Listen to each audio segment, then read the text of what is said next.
Welcome to Healing Connections. This is Emmy Vadnais. Today we are talking about addiction and spirituality with Dave Roberts, who has been a guest on this program before, and we're so grateful to have you back, Dave.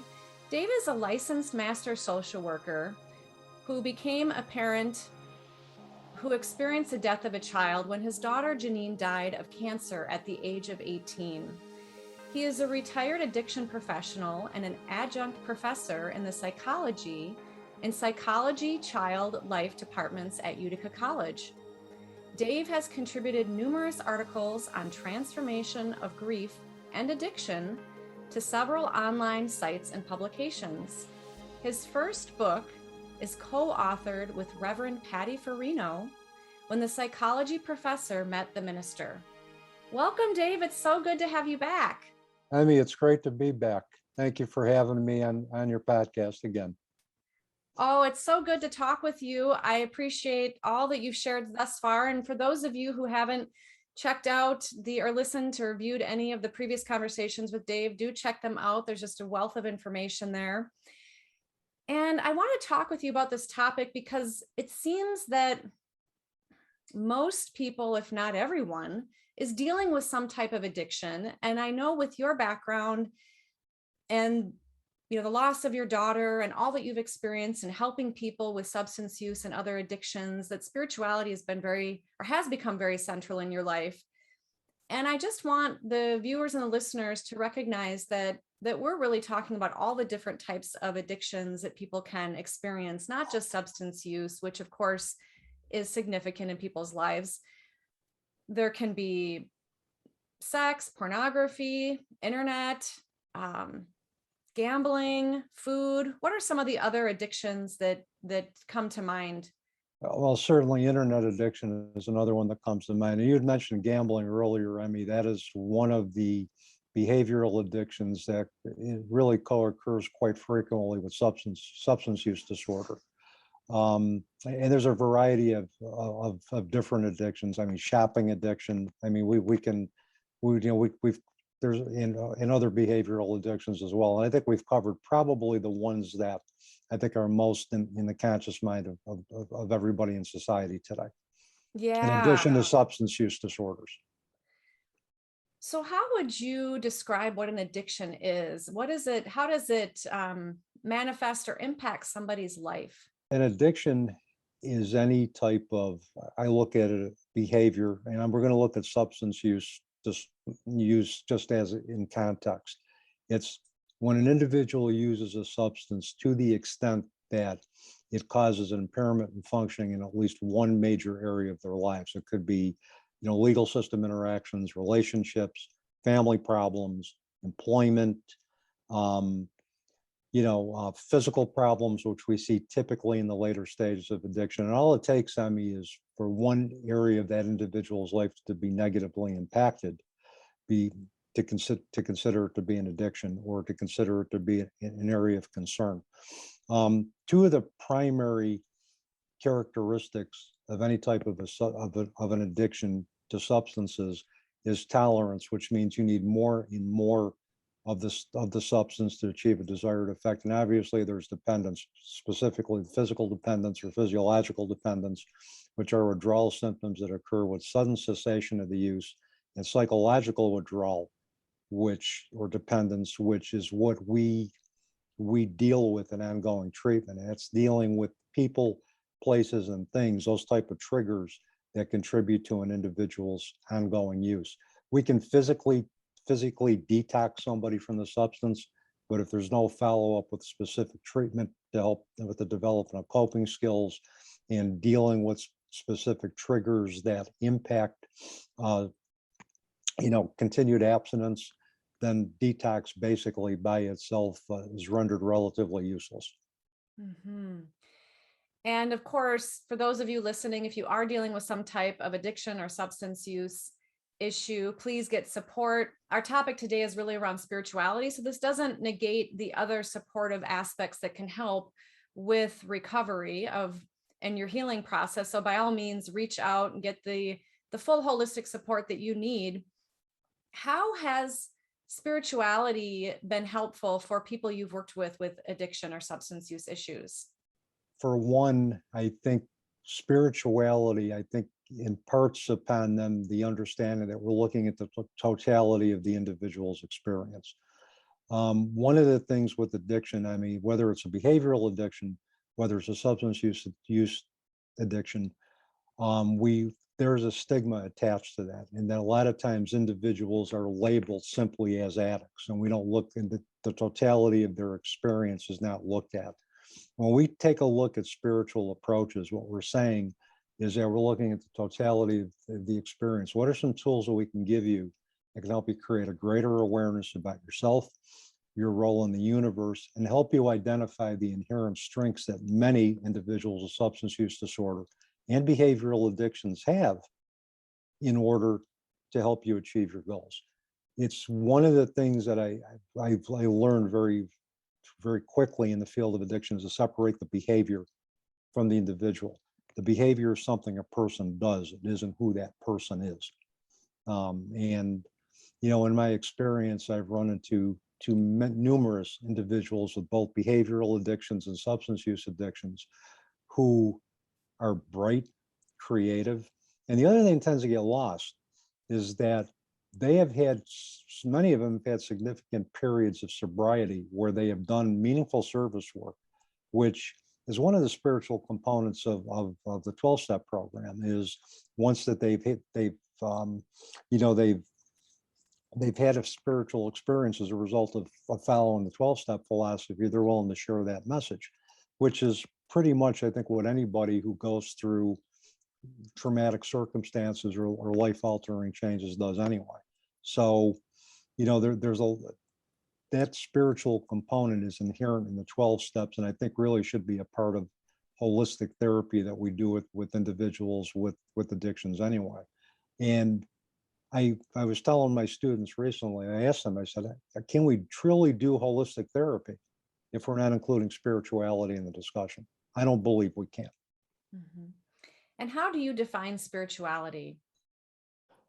Well, I kind of think, I look at it as kind of our own personal connection to the universe. I look at it as it's something that's very non-dogmatic. We can be spiritual, not religious. And I think I was reading an article somewhere where I think over 50% of individuals see themselves as spiritual but not religious. But it's about expansion. It's about you know, engaging in spiritual practices that we're gravitated to, that's going to promote growth. It's going to promote not only awareness of ourselves, but awareness of where we fit in the vast universe, of how we connect not only to ourselves, but the world around us. And I think it's just a total experience of expansion. And everybody's spiritual beliefs are unique. And we've talked about this before. It's what do you believe? Okay, so everybody has a different conception of spirituality and what's going to help them promote awareness of themselves and others. It's just a matter of, as therapists, whether we're in occupational therapy, whether we're in human services, it's collaborating with individuals to help them find the spiritual practices, apply the spiritual practices. That's going to create that greater internal connection, as well as awareness and connection to the world around us. So that's how I see it. It's ever evolving and expansive, because as we grow, we will gravitate, I believe, to different spiritual practices that we can add to our tools. And the other thing I need to mention is that any spiritual practices that we add are in addition to our core beliefs and don't replace any of it. I see spirituality as being integrated with a lot of different beliefs, and that includes science-based beliefs as well. Yeah, I love that, being connected to the universe. And again, like you said, for those of you listening, if you have a particular religious practice, then you might consider that your spirituality. And some people are more secular and don't identify with a particular religion. And as you have said so eloquently as well, is that spirituality is probably unique unto every individual, because we all have our own unique perspectives. Mm-hmm. So can you share an example of how spirituality has helped someone with an addiction? Well, I'm glad you asked that question, because there are several examples, but one of the things in the later stages of my practice, as an addiction professional, and particularly as a result of the challenges with my daughter Janine's transition, and also, through the influence of Patty Farino. Patty had introduced me to the Native American teachings of animals and nature, specifically those teachings of Jamie Sams and Ted Andrews. And Jamie Sams wrote a book with David Carson called Medicine Cards. And what I would do with my clients, the clients or individuals who are requesting services, and particularly individuals that had multiple treatment episodes, I was looking for something different to do with them that they could grasp onto and that could help them create greater awareness of the triggers that contributed to their ongoing, dance with addiction. So I found that the medicine cards were great for a couple of different reasons. Very simply, they could pick a card that gravitated to them, trusting their intuition. And what we would do is we'd go over the teaching. And then in most cases, they would say, boy, this really resonates with what I'm dealing with currently. So utilizing the teachings of that particular animal, let's say, for example, it was armadillo that they picked. And armadillo in the Native American tradition is about establishing boundaries. And many individuals with addiction, whether it's behavioral addictions or substance use addictions, have difficulty establishing boundaries. One with individuals who could, tempt them to going back into the lifestyle that they're trying to get away from. So it's about how can we use armadillo medicine to help you define boundaries. Okay. What experiences are you willing to let into your life? What experiences do you want to keep outside of your life? So that type of teaching, it was something that a lot of my clients gravitated to at the boundary piece. And there was a unique way to present that. The other things like with deer medicine, deer is about gentleness of self and others. Many individuals who have relapsed, there's a lot of shame, there's a lot of guilt, there's a lot of self-loathing. So incorporating those teachings of deer, we can ask, well, how can you be more gentle with yourself? How can you be more gentle with others? How can you be more patient with yourself? So these were things that they really, really gravitated to.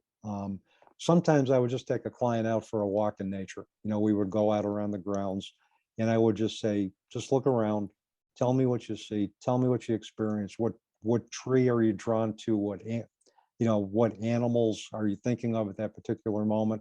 If a specific animal came out in front of you, let's take a look and see what that animal is trying to tell us, that kind of, those kind of things. So that's how basically I have used spirituality to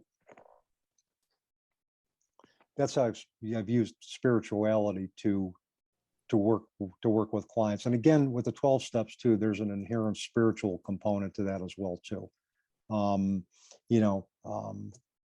So that coupled with that specific type of spiritual practice that I introduced them to, I think was extremely helpful. In addition to the traditional cognitive behavioral therapies, evidence-based therapies that we use to deal with addictions, behavior or otherwise, that integrative piece and combination just worked very, very nicely.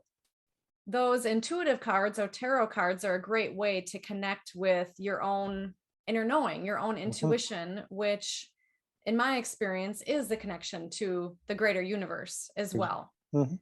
Yeah. And I love what you say about being in nature as well. Yeah, there's a lot of healing qualities and peaceful qualities with nature, just being among the trees, being among in a body of water, just observing water. It's just there's a lot of peace with that. I think it grounds us, and I think it helps us. It's a good coping mechanism to help us deal with the day-to-day demands of life. And when we can connect with those higher cognitive things such as intuition or spirituality, it allows us to see things from a different perspective. Yeah, I think that's the advantage of incorporating spirituality is that we see things from a more sacred perspective rather than a human perspective. I think we can take a look at beyond what's going on in the human form, the physical world, and look at the greater meaning and the greater message behind it. And I think allowing our intuition to develop, and really nurturing that, I think helps us see the greater picture. Do you feel that there's something that's missing for people with addiction? What does spirituality give them that is maybe something that's not there for them typically? I think it gives them in some ways hope. I think it gives them a greater understanding of the motivations behind their behaviors. I think it also gives them the opportunity to see that they are capable of connecting to something greater than themselves, that they are worthy of connecting to something greater than themselves. And Because a feeling lot less of times, alone as well, maybe. yep, yep. And, and the other thing that I do believe is that, I've had that many of our individuals with substance use issues are very intuitive. They're very connected. They're very kinesthetic. They're very multidimensional. And this is something I have no proof of, Emmy, but this is just something that I've kind of pondered, in the years since my daughter's death and since meeting Patty. I'm wondering if sometimes individuals with addiction are so connected, they're so intuitive, they're so multidimensional, what they see, what they are experiencing, that if they are very intuitive and connected to, let's say the other side, or spiritual messages, how are they going to be viewed? Is it a responsibility that they want to handle? And there's sometimes I think they will self-medicate to kind of just drown out those messages, to denounce that part of who they are. I don't have any proof of this, but this is just something that I've kind of pondered as a hypothesis. Because I'll tell you, I've had experiences with clients that have been, this is before I began to embrace spirituality and began to embrace multidimensional thought, where I had some powerful spiritual experiences that they were the conduit for those. Your clients were a conduit for your powerful spiritual Yeah. experiences. Would you like to hear one example of that? Please. Okay. I was working with a client, African American client, who just lost his mother. His mother had passed. He had been sober, I think, for about a year after his mother died, and him and his mother were very close. And in the case with many individuals who are addicted, any type of a life-altering experience can be a trigger for relapse. And for him, he began to self-medicate in response to the loss. So I was doing an assessment with him, doing an initial biopsychosocial assessment. And doing the assessment, all of a sudden, out of the corner of my eye, I see the image of a Black woman. She had, high cheekbones, was wearing a bandana around her head. And I'm looking and I'm blinking my eyes saying, okay, maybe it was something I ate. I don't know. I mean, I thought I might have had indigestion or something, but then it wouldn't go away. So I stopped the interview and I said, I'm going to change the name. We'll just call him Bob. Bob, I know it's going to sound like a weird question, but I'm going to ask you anyway. Did your mother was she like broad-shouldered, had high cheekbones, and did she wear a bandana? And he looked at me and he goes, yeah. I said, was she light-skinned? Yeah, she was. And this is exactly who I saw. And I'm getting chills just talking about this. And I said, I know this may sound a little strange, but I see your mother right over your left shoulder, and she's looking right at us. And I think she's here with you. He started at that point becoming very tearful and moved. And I think at that point he was willing to engage in treatment because he realized that his mother was not that far away. And I had another client another time after my mentor passed.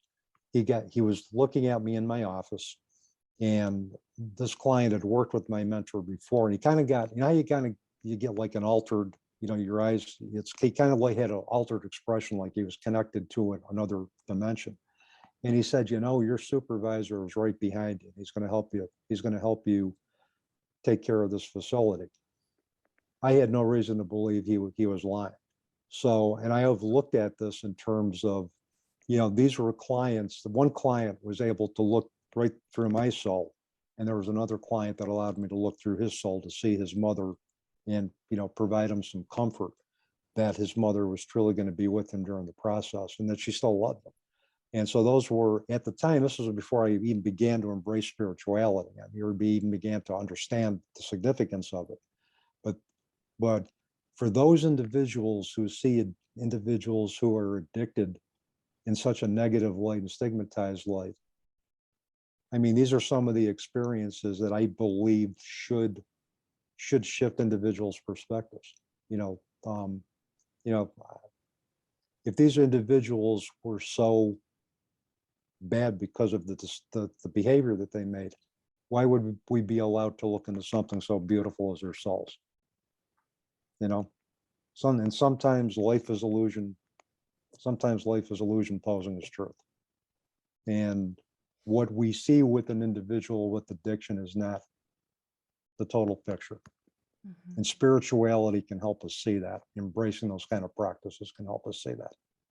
Well, I think it's very profound what you're saying. I want to definitely talk about the empathic situation you're talking about with people with addictions, because I think that is likely happening for people where they're perhaps being overwhelmed with their spiritual gifts, intuitive abilities, psychic phenomena, and perhaps they don't know how to handle that. So let's talk about that in just a moment. But I want to pick up on what you were saying about basically you were channeling or seeing the spirit of their seemingly in this lifetime dead or past relative.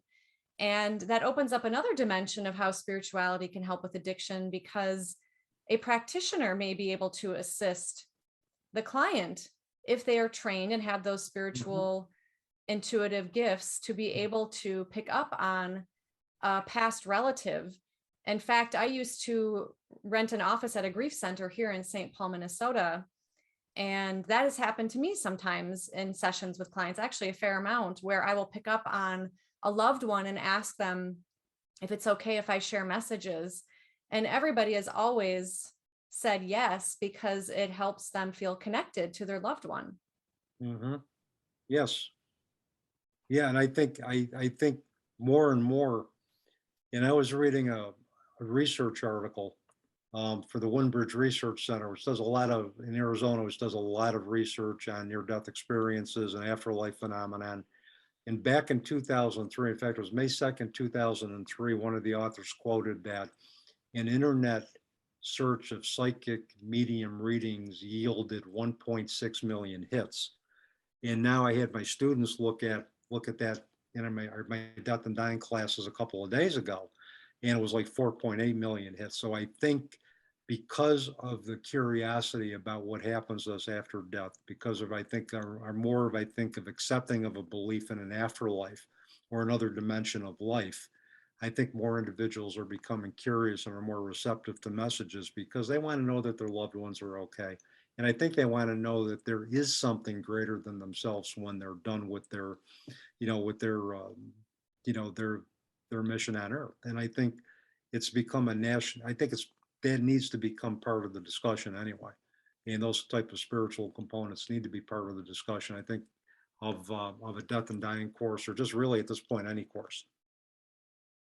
Yes. And a friend of mine, Jeffrey Mishlove, just got first place in the Bigelow Institute for Consciousness Studies essay contest about survival of consciousness, the best evidence for survival of consciousness after permanent bodily death.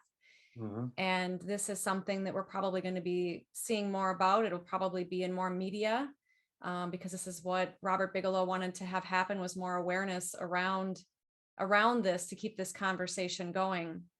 So how do you think addictions are formed? Why do people have addictions in the first place? Boy, that is a multifaceted and there's question, and there's no really one single explanation that I can give you. I think it's a variety of factors. One, certainly genetics play a role in it. If there is a family history of addiction, it doesn't necessarily have to be substance use. Substance use. It can be a history of abuse in the family, history of that's going to be sexual or physical abuse or emotional abuse. It could be a trauma that has done irreparable damage to the family, whether it's the death of a significant family member, a parent, a divorce, children being put in foster care, family systems that are characterized by eating disorders, whether it's anorexia or bulimia, all of those can contribute to other types of addictive behaviors, which because of the lack of coping skills in those families. But one of the things that I looked at statistic wise is that 1 out of every 3 individuals that come into treatment, there's usually some type of family history of addiction. So you have not only the genetic component, but it's also, kind of the rules that are an inherent part of those families usually revolve around some type of substance use. I had one client who told me that when he was 6 years old, he was given a beer at 6 years old, and it was an expected rite of passage. Every one of his brothers in his family got their first beer at 6 years old, and it was just something that was an expected rite of passage. The other piece, I think you can't overlook the social factors. I think, in terms of the specific traumas, death, divorce. The other thing could be peer groups that individuals get involved in when they leave the house. When they leave the nest, they may be involved with individuals who engage in self-destructive behavior, and to be a part of that peer group, they adopt those behaviors. And, I mean, most individuals I've talked to don't wake up and say, that their career goal is to become an addict. Usually most individuals will drink because they will try it because they're curious, they want to experience pleasure and maybe escape from a little bit of pain. But then eventually, as they become more involved with that, it's not about feeling good. It's about not feeling bad. They'll try to get just to use just to begin to feel kind of baseline again. So I think both genetic and social factors, I think probably contribute to that, to the development of addiction.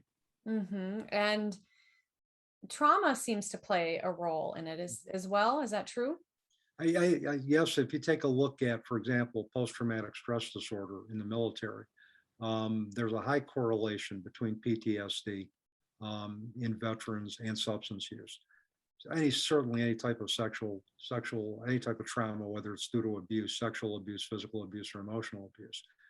I had one young man who, and I'll never forget this.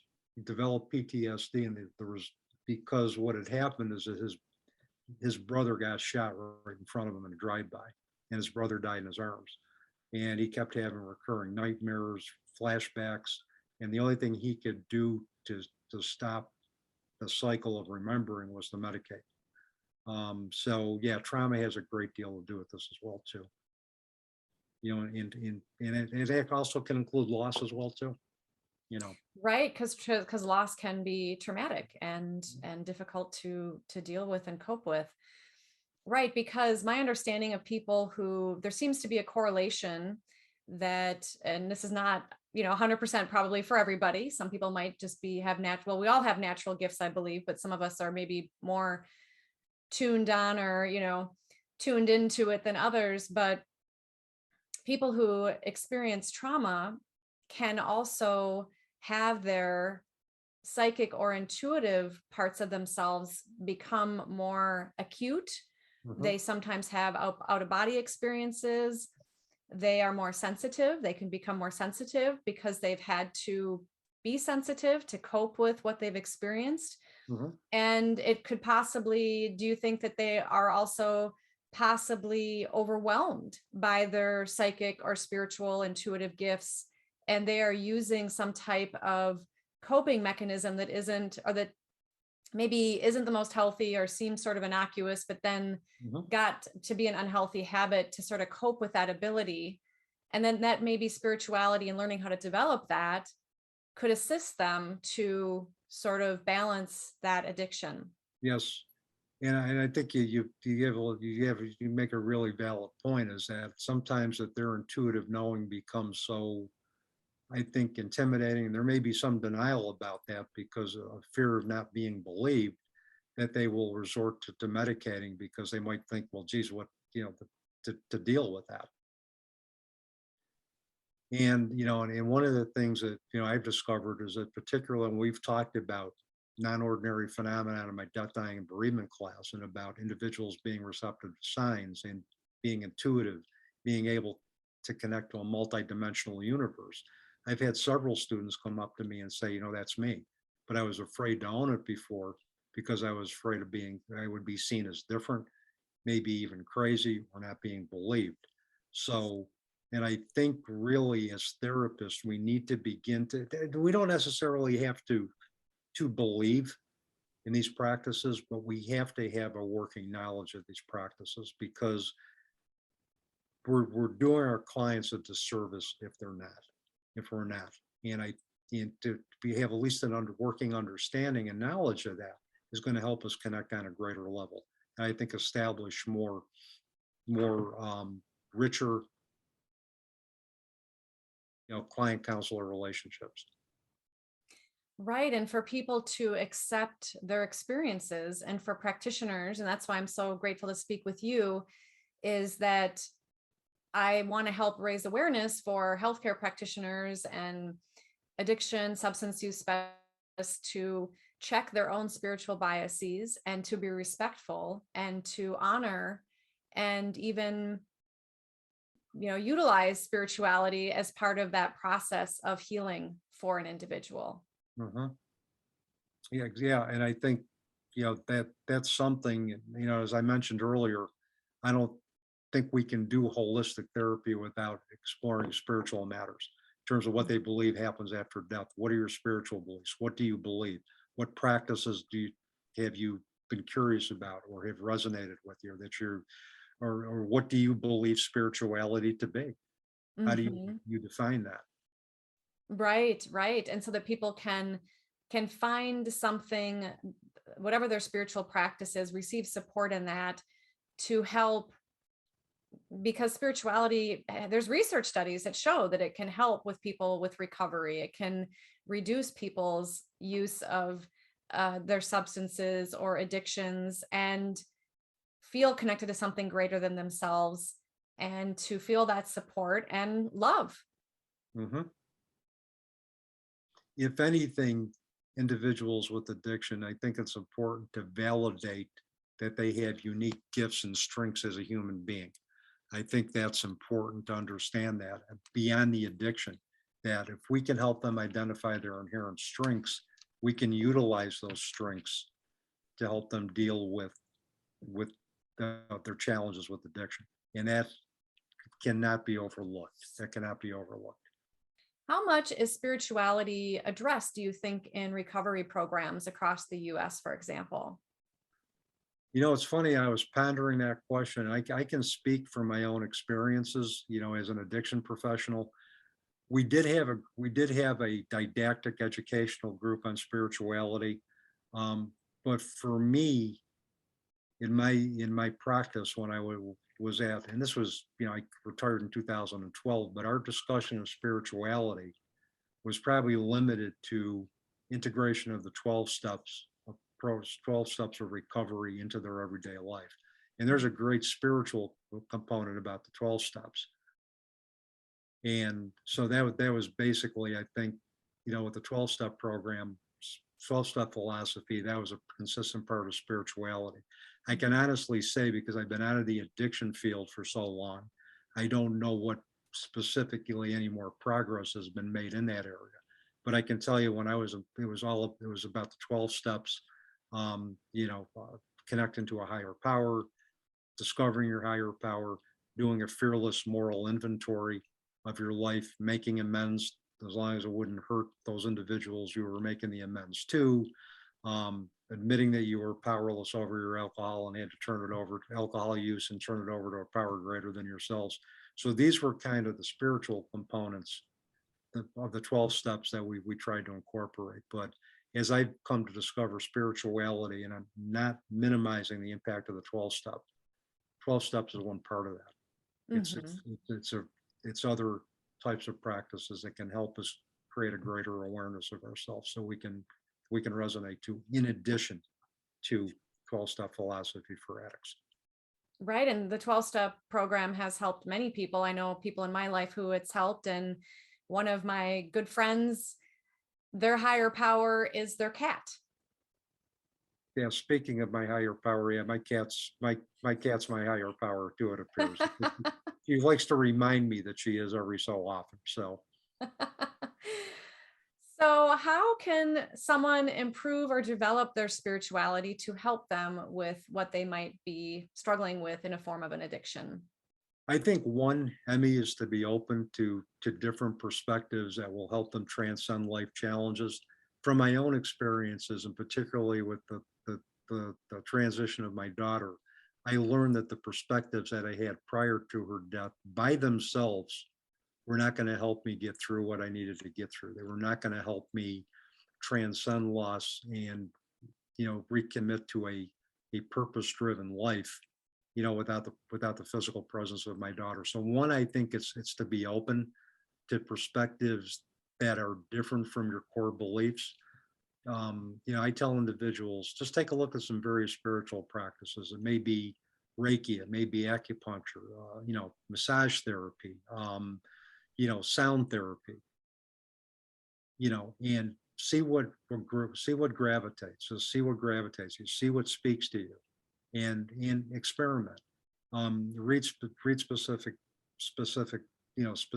books on spirituality, whether it be Native American practices, and just see what gravitates. Do research on the internet. There's a site called the Institute for the Integration of Science and Spirituality, which does a lot of work integrating both fields.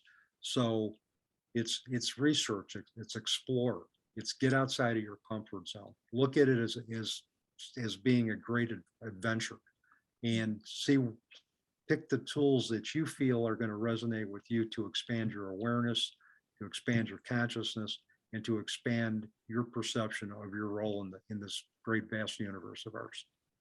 Mm, beautifully said.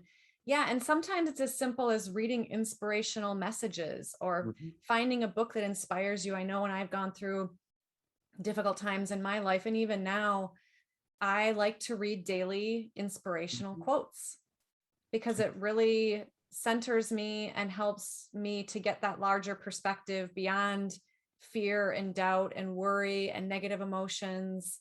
And so that I can feel elevated and really get back in that stream of oneness and connection and love. Well, even if you like with Jamie Sams's medicine cards, or as you mentioned, tarot, you pull a card every day, or pull a card when you feel moved, and take a look at that card and see where does this fit in to my journey today. And usually, what I do, and I'll pick a card, I'll fan the cards out. I'll do a silent intentions, to the universe, to creator, to God, whoever our higher power may be. Have the card speak to me that's going to tell me the most about myself today.